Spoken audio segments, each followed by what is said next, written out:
Welcome to this video on simplifying algebraic expressions using algebraic properties. There are three main algebraic properties that are commonly used to simplify algebraic expressions. The three properties are the commutative property, the associative property, and the distributive property. Let's begin by discussing the commutative property. First of all, I want to point out that this property is commutative with a T, not commutative. So this word comes from the word commute, which you probably know. A commute is, for example, a drive, maybe from your work to your home, or maybe from your home to school. You commute back and forth from two places. And that's exactly what's going to be happening to our variables. So we can apply the commutative property to addition. There's a commutative property of addition, and there's a commutative property of multiplication. And what this property basically says is that if we change the order in which two factors or two terms are either added or multiplied, it does not change the answer. So let's look at first the commutative property of addition. So if I have 2 plus x plus 6, the commutative property says, hey, I can rearrange this. I can commute. I can move the terms around.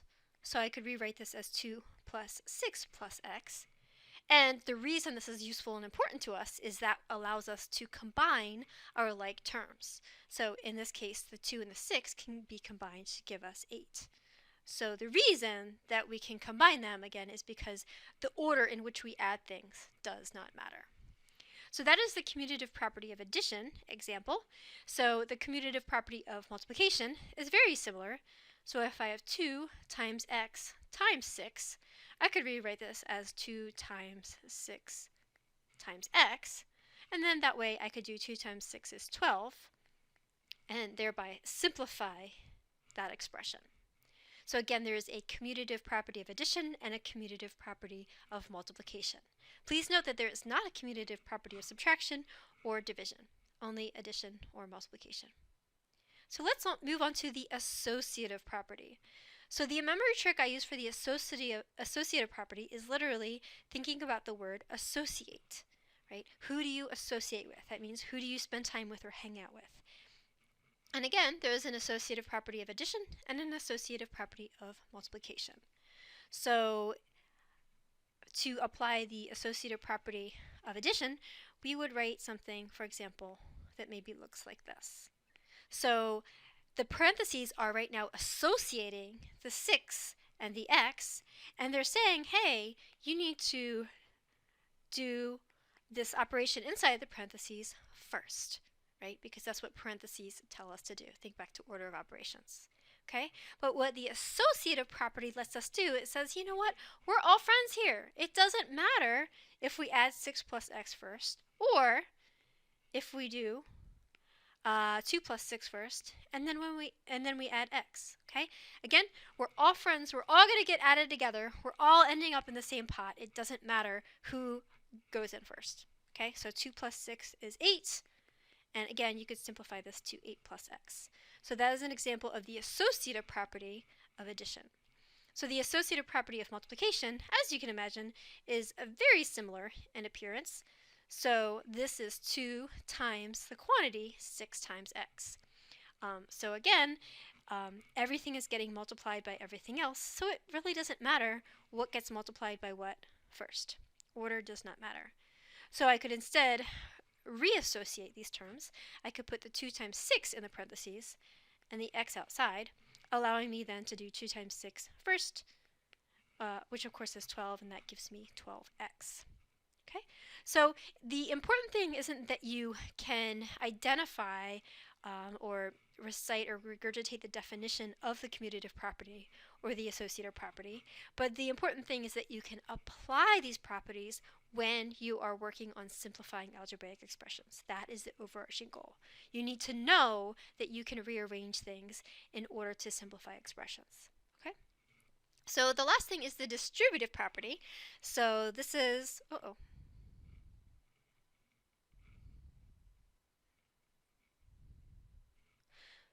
So the last property is the distributive property. So the distributive property looks something like this. So you might have something on the outside, and then you have a set of parentheses, and usually two terms, sometimes more, on the inside. So this is 2 times the quantity x plus 6, or 2 parentheses x plus 6, close parentheses. And the way we simplify this is that we multiply everything inside the parentheses by 2. So 2 times x is 2x, and 2 times 6 is 12. So I can rewrite 2 times the quantity of x plus 6 as 2x plus 12. Okay? And again, you can have any number of terms inside the parentheses. In this case, I'm just showing you that there are 2 terms. All right, so let's take some time and practice applying these different properties in order to simplify algebraic expressions. So if I look at my first example, you can see it says 5x plus 2y plus 3x plus 4y. Now, because everything here is added to everything else, I can apply the commutative property of addition. Again, that means that things are going to commute. We're going to rearrange them. We're going to move them around so that the like terms are next to each other. So I have a 5x and I have a positive 3x. So I'm going to move them so that they are right next to each other. And then that way I can very easily see why a 5x plus 3x, and it's easy to see that that's going to give me 8x. Likewise, I can put the 2y next to the 4y, and then I can add those together, and that gives me 6y. So this is my answer, 8x plus 6y. If you had written it as 6y plus 8x, that would also be correct. Again, it's addition, so order does not matter. Let's look at number 2. So we have 2x plus 4 plus x plus 7. So once again, we can use the commutative property of addition to move these terms around. So we have a 2x here, and we have a plus x here. So we have a 2x plus x, or remember this is really plus 1x. And then we have a plus 4, and we have a plus 7. So after we move the terms around so that the like terms are next to each other, we can then simplify 2x plus 1x as 3x, and then we can simplify 4 plus 7 as 11. So our final answer is 3x plus 11, and if you had written it as 11 plus 3x, that would also be correct. So that is examples of the commutative property of addition. So let's look at this next example. So can you apply the commutative property of addition in order to simplify this? Well, the problem here is that we don't have addition anymore, we have subtraction. So is there any way to change a subtraction to addition? And the simple way to do it is to rewrite it as adding a negative sign, like this.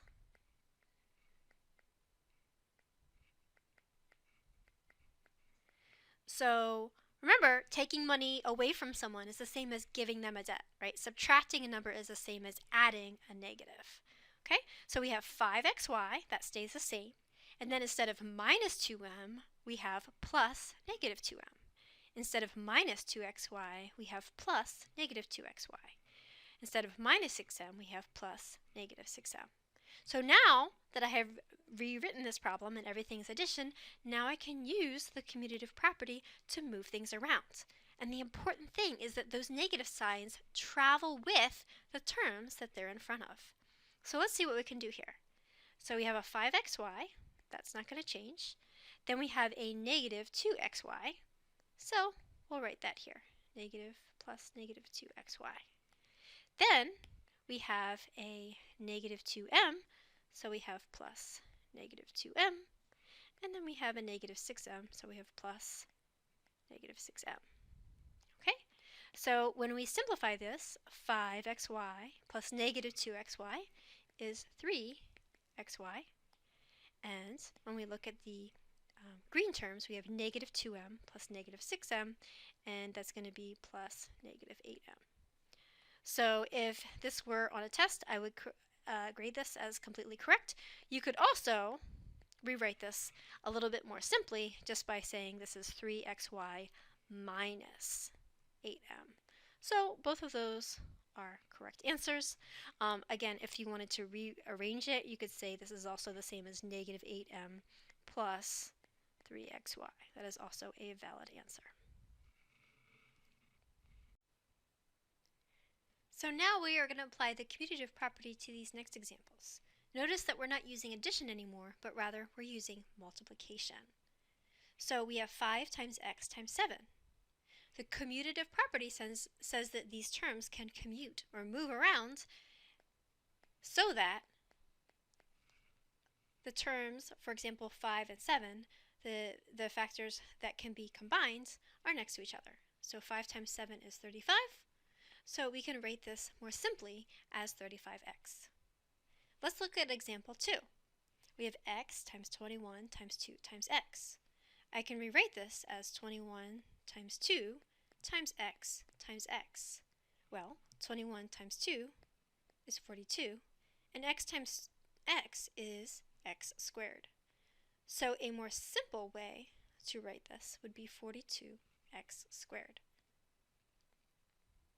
So now let's look at the associative property and work on applying the associative property of addition to simplify algebraic expressions. So if we look at number 1, we have 2x plus 3 in parentheses plus 5. So remember, since everything is getting all thrown in the same pot, everything is getting added to each other, the order in which we add it does not matter. So what I would probably do is I would rewrite it as 2x plus parentheses 3 plus 5. Close parentheses, because the 3 and the 5 are like terms, and if I add them, I get 8. So my final answer, when I simplify this, would be 2x plus 8. You could also rewrite it if you want to, it doesn't matter. You could also write it as 8 plus 2x. Those are both correct. Number 2, similarly, you have 5x plus parentheses 2x plus 1, close parentheses. So I could rewrite this as parentheses 5x plus 2x, close parentheses, plus 1. And the impetus for doing this is that 5x plus 2x is 7x, those are like terms, so that enables me to simplify this algebraic expression. So my final answer is 7x plus 1, or if you wanted to write it as 1 plus 7x, that is also a valid answer. Let's use the associative property to work these next examples. Remember, the associative property says it doesn't matter which terms or which factors I associate with each other first. So right now we have 2 times the quantity 5x. Instead of writing this, I could also write in parentheses 2 times 5 and then put x outside of the parentheses. In other words, I can associate the 2 and the 5 and then leave the x outside. And of course 2 times 5 is 10. So the final answer would be 10x. Okay? So again, this is just saying that multiplication, the order in which you multiply doesn't matter. Everything is getting multiplied and it's all going into one pot. So which one you put in first just doesn't matter. So let's do the same thing with number 2. So right now we have x parentheses x times 2. So I'll rewrite this so that I associate the two x's with each other and then have the times 2 on the outside. Of course, x times x is x squared. So we have x squared times 2. Now remember, we always write the coefficient, the number next to the variable, we always write that on the left. So we would want to rewrite this as 2x squared. And that would be our final answer. Let's look at these examples of applying the distributive property in order to simplify algebraic expressions. Number 1 says 2 times the quantity of 3x plus 8. So we begin by multiplying 2 times 3x, and if you want, you can do this first step of just rewriting it. So I'll rewrite 2 times 3x below, and then we would have 2 times 8, and so I could write 2 times 8. If you don't want to write this step out, that's totally fine. You can just skip to the next step, which is actually doing the multiplication. So 2 times 3x is 6x, 2 times 8 is 16. So the final answer is 6x plus 16. Let's look at another example. This time we have 2 opportunities to apply the distributive property. So we have 7 times the quantity 5x plus 1 plus 5 times the quantity x minus 4. So let's start on the left side. So we're going to have 7 times 5x. That's going to give us 35x. Then we have 7 times 1, and that gives us 7. Then over here, we have plus 5x, because 5 times x is 5x, and then we have 5 times negative 4. That's going to give us a negative 20 or minus 20. Now, think about this in a minute. Are we finished? And the answer is no, because we can actually still apply some of those other properties we talked about. Pause the video and see if you can figure out which property should be applied. If you said the commutative property, that is correct. We need to commute or move these terms around so that like terms are next to each other. So we have a 35x and a 5x, so we're going to rewrite this as 35x plus 5x, and of course that is going to give us 40x. Okay, we also have two constants, so we have a plus 7, and then we have a minus 20. Notice as I do this, the sign in front of the term travels with the term. It's very important. So we have 7 minus 20, and that is going to give us a negative 13. So our final answer is 40x minus 13. Let's do another example. So in this problem, we have 4 times the quantity 2x minus 1 minus 3 times the quantity x minus 7. So this is a little bit tricky because what's going to happen is this negative sign, okay, actually is part of the 3. So as we do this problem, we need to be very careful that we are multiplying each of the terms inside the parentheses by negative 3, not just a 3. Okay, so let's just start this problem and see what happens. So we have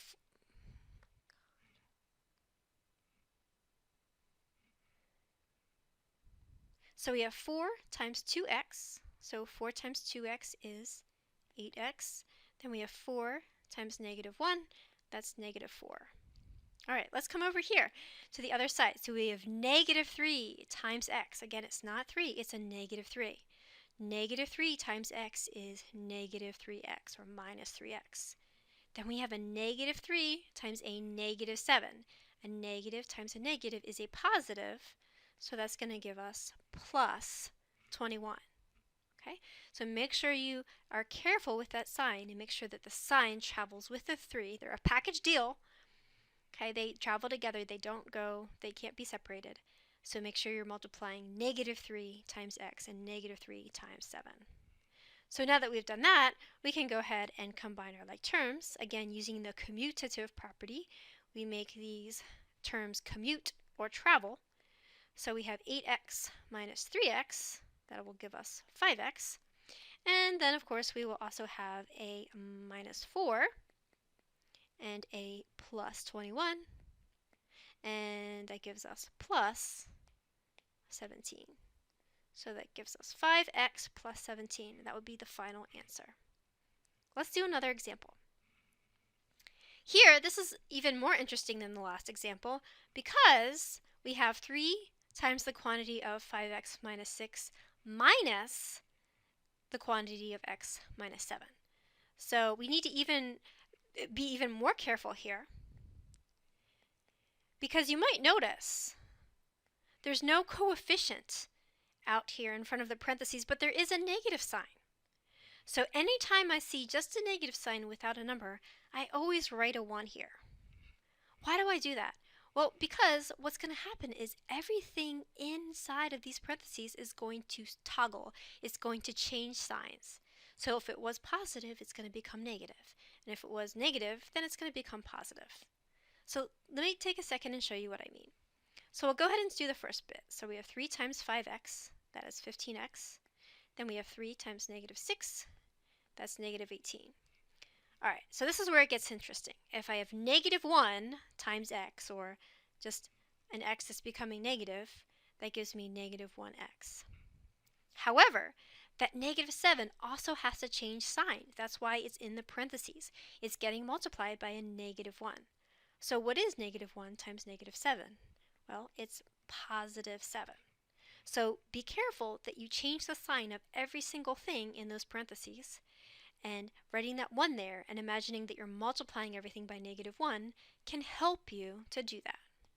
So now that we've done that, we can go ahead and do our last step, which is to use the commutative property to combine our like terms. So we have 15x minus 1x, which of course is 14x, and then we have a minus 18, or negative 18, and we have a plus 7, and then that would give us a negative 11. So our final answer is 14x minus 11. And that's it. All right, let's do another example. So here we have 5 minus the quantity x plus 3. So this is interesting. The 5, there's no distributive property there, so we'll just bring him down. Nothing is really happening or changing with the 5. Well, what do we need to do over here with the parentheses? Can I just drop the parentheses? No. Why can't I do that? Well, because there's a negative sign here. And remember, you can put a 1 here to remind yourself that everything inside these parentheses is changing. Everything is changing its sign. So the x becomes negative x, or negative 1x, and the positive 3 becomes negative 3. Okay? Once you've done this, then we can use that commutative property. We can rearrange our terms and then combine like terms. So I'm going to rewrite this as 5 minus 3 minus x, or if you prefer minus 1x. So that's going to give me 2 minus x, or 2 minus 1x would also be a valid answer. If somehow you had done things a little bit differently and ended up with a negative x plus 2, that is also a valid answer. You could also express it as negative 1x plus 2. All of those are true.